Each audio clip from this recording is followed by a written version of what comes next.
Let's talk about convolution. For example, find the inverse Laplace transform of 1 over s squared plus 1 squared. We know that Laplace transform of sine kt is k over s squared plus k squared, so that the Laplace transform of sine t is 1 over s squared plus 1, and thus the inverse Laplace transform of 1 over s squared plus 1 is sine t, but we don't want the inverse Laplace transform of 1 over s squared plus 1. We want the inverse Laplace transform of 1 over s squared plus 1 squared. We can use convolution to find the inverse Laplace transform of a product of two functions we know the inverse Laplace transforms of. So, in other words, we're going to find the inverse Laplace transform of 1 over s squared plus 1 squared by regarding it as the inverse Laplace transform of 1 over s squared plus 1 times 1 over s squared plus 1. Because we know the inverse Laplace transforms of these individual functions, we can find the inverse Laplace transform of the product using convolution. The convolution of f of t and g of t is defined to be f of t star g of t, and that's equal to the integral from 0 to t of f of t minus v, g of v dv. Here f of t and g of t are piecewise continuous functions on the interval from 0 to infinity. Now be careful, the asterisk means convolution, not multiplication. Watch out for that. So again, here's how we define the convolution of f and g. Convolution theorem is key. The Laplace transform of f star g is going to be capital F of s times capital G of s. In other words, the inverse Laplace transform of capital F of s capital G of s is f of t star g of t. Here, as you might expect, capital F is the Laplace transform of little f, and capital G is the Laplace transform of little g. So another helpful way to think of this, the convolution theorem, is that the Laplace transform of f star g is the Laplace transform of f times the Laplace transform of g. Notice the Laplace transform of f times g is not equal to the Laplace transform of f times the Laplace transform of g. We have something similar, namely the Laplace transform of f star g is the Laplace transform of f times the Laplace transform of g. Okay, so the inverse Laplace transform of 1 over s squared plus 1 squared is the inverse Laplace transform of 1 over s squared plus 1, 1 over s squared plus 1. Now we use the convolution theorem. So the inverse Laplace transform of f of s g of s, notice this is going to be our f of s. F of s is 1 over s squared plus 1. And this is our g of s, 1 over s squared plus 1. So by the convolution theorem, that's going to equal f of t star g of t. What are f of t and g of t? The inverse Laplace transforms of capital F and capital G. We saw that earlier. So little f equals little g. It's equal to the inverse Laplace transform of 1 over s squared plus 1. In other words, just plain sine t. So by the convolution theorem, L inverse of f capital G is f star g.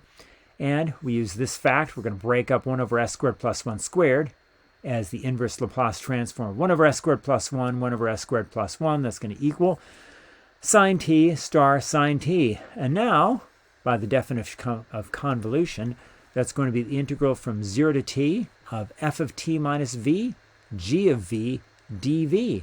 In other words, since f and g are both sine t, that's going to be the integral from 0 to t of sine t minus v times sine v. So how do we evaluate the integral from 0 to t of sine t minus v sine v? One thing that helps are the product of sum formulas that you may have seen in pre-calculus or college algebra ages and ages ago. It's a way to express the product of two trig functions as the sum of two trig functions. So the one that we want is this first one. It's the product of two sine functions, sine alpha, sine beta, in terms of cosine and alpha and beta. So again, here's the formula we're going to use. Sine alpha sine beta is 1/2 cosine alpha minus beta minus cosine alpha plus beta. You can see that if we're going to apply this formula, that alpha has to equal t minus v and beta has to equal v. So the sine of t minus v sine v, in other words sine alpha beta, by the formula we just saw a moment ago, it's equal to this, 1/2 cosine alpha minus beta minus cosine alpha plus beta. Replacing alpha with t minus v and beta with v, we end up with this. So 1/2 cosine of t minus v minus cosine t minus v plus v. Simplifying, we get 1/2 cosine t minus 2v minus cosine t. So in other words, this integral, if we replace the sines with cosines, we end up with this. So we pull the 1/2 to the outside, and our integral becomes 1/2 times the integral from 0 to t of cosine t minus 2v minus cosine t dv. Let's integrate. So it's going to be 1/2 times the antiderivative of cosine t minus 2v. That's going to be sine t minus 2v over negative 2. The negative 2 comes from the fact that we're integrating minus 2v. You can check your answer using u substitution if you want. The antiderivative of cosine t, surprisingly, is just going to be v cosine t, because we're integrating not with respect to t, but with respect to v. So antiderivative of cosine t is just v cosine t. And then we evaluate this at v equals t and v equals 0. When we plug in t for v, we end up with this, 1/2 sine t minus 2t over negative 2 minus t cosine t. When we plug in 0 for v, we end up with this, minus 1/2 sine t over negative 2 minus 0 cosine t. Okay, so I just copied this top line from the previous slide. When we simplify, t minus 2t is negative t. 0 cosine t, that's nothing, so we end up with nothing there. Now let's distribute. So we distribute the 1/2, and we end up with sine negative t over negative 4 minus t cosine t over 2. And when we distribute the negative 1/2 here, we end up with plus sine t over 4. Now remember that sine is an odd function, so the sine of negative t is the same thing as negative sine t. So we have negative sine t over negative 4 minus t cosine t over 2 plus sine t over 4. The negative signs cancel, so this just ends up being sine t over 4. So we have sine t over 4, we have another sine t over 4. We can combine those and get 2 sine t over 4. And then we still have the minus t cosine t over 2. The 2 and the 4 cancel, so we're left with sine t over 2 minus t cosine t over 2. The denominator is just 2 all the way across, so we have sine t minus t cosine t over 2. Here's some convolution properties. F star g equals g star f, commutative. F star g plus h is f star g plus f star h. That's the distributive property. F star g star h is f star g star h. That's the associative property.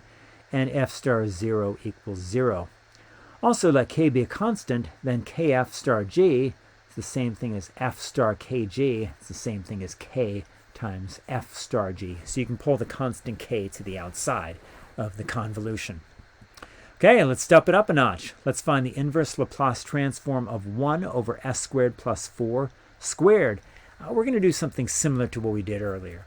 We know the Laplace transform of sine kt is k over s squared plus k squared. So as you might expect, k squared is going to be 4. That means k is 2. So that the Laplace transform of sine 2t is 2 over s squared plus 4. That means the inverse Laplace transform of 2 over s squared plus 4 is sine 2t. We can pull this 2 to the outside, and we have 2 inverse Laplace transform of 1 over s squared plus 4 is sine 2t. Or we can just move the 2 to the other side, and we end up with the inverse Laplace transform of 1 over s squared plus 4 is 1/2 sine 2t. Okay, again, we've got the convolution theorem. This is another way to state it. So we rewrite the inverse Laplace transform of 1 over s squared plus 4 squared as the inverse Laplace transform of 1 over s squared plus 4 times 1 over s squared plus 4. As before, you can see that f of s is going to be 1 over s squared plus 4, and g of s is going to be 1 over s squared plus 4. What are f of t and g of t? The inverse Laplace transforms of capital F and capital G. We just saw those a moment ago. Little f of t is the same thing as little g of t. It's the inverse Laplace transform of 1 over s squared plus 4. That's just 1/2 sine 2t. We saw that a moment ago. Okay, so again, we want to find the inverse Laplace transform of 1 over s squared plus 4, 1 over s squared plus 4. We're going to use the convolution theorem. So in this case, our little f and our little g are going to be 1/2 sine 2t. So by the convolution theorem, this inverse Laplace transform is going to be 1/2 sine 2t star 1/2 sine 2t. Now we use the definition of convolution. F star g is going to be the integral from 0 to t of f of t minus v g of v dv. In other words, since f of t is 1/2 sine t, that means that f of t minus v, and just replace the t with a t minus v, and we end up with 1/2 sine 2 t minus v, and then g of v, if g of t is 1/2 sine t, g of v is just going to be 1/2 sine 2v. Okay, so when we multiply this together and we pull the 1/4 to the outside, we have 1/4 times the integral from 0 to t of sine 2t minus 2v sine 2v. Okay, you know the routine. We're going to use the product to sum formula on this one. So in this case, our alpha is going to be 2t minus 2v, and our beta is just going to be 2v. So if we make those substitutions, then the sine of 2v, or 2t minus 2v sine 2v, is, in other words, sine alpha sine beta, which is this hairy expression. And when we substitute 2t minus 2v for alpha and 2v for beta, we end up with this. So in other words, 1/2 cosine 2t minus 2v minus 2v minus cosine 2t minus 2v plus 2v. Oh, we can combine these two v's, these two 2v's, to get 1/2 cosine 2t minus 4v minus cosine 2t, because these 2v's cancel. Okay, so this is what our integral looks like. That was the original integral. Now we've, after the product to sum formula, we end up with that. We can simplify a little bit. We'll pull the 1/2 to the outside, and that gives us a 1/8 on the outside. And then we integrate. So the antiderivative cosine 2t minus 4v is going to be sine 2t minus 4v over -4. The antiderivative cosine 2t is v cosine 2t, because, again, we're integrating with respect to v and not t. Okay, so this is just what we had on the previous slide. Let's plug in t for v, and we end up with this. Plug in 0 for v, and we end up with this.